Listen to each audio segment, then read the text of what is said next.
Sa number 8, isa ka 23 anyos nga barista gikan sa Hinigaran ang nagdaog sa year-end latte art throwdown sa Negros Occidental Coffee Council. Yaring report ni Romeo Subaldo.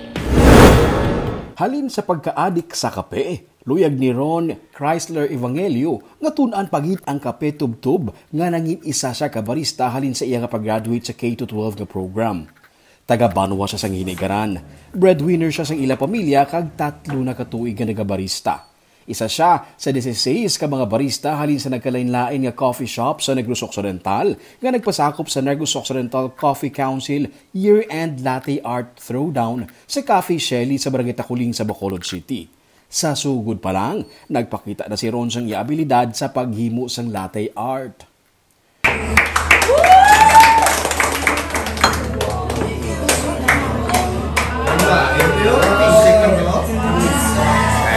Gikan sa 16 ka mga barista, 8 ang nakasulod sa next round.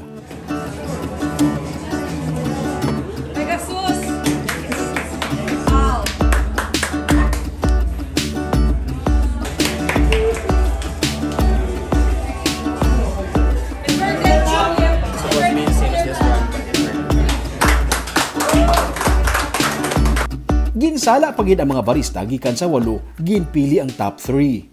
Sila amo sanday Ron sang Lazy Hound Cafe, Angie Javier sang Coffee Culture Roastery, kag Joshua Yap sang The Coffee Guys PH. Sunod sa kay Camille Maris Catalogo, tagiya sang Cafe Shelly nga amo ang nag-host sang competition sa tunga sang nagadako nga coffee industry sang Negros, luyag nila nga makabulig sa pag-develop pagid sang talento sang mga barista.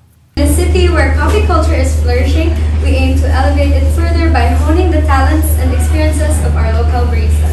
Bacolod is rich in culture, and what better way to express that richness than through the beauty of latte art. Ang top 3 nga mga barista ang gitagaan sang tsansa nga ipakita ang ilang mga design.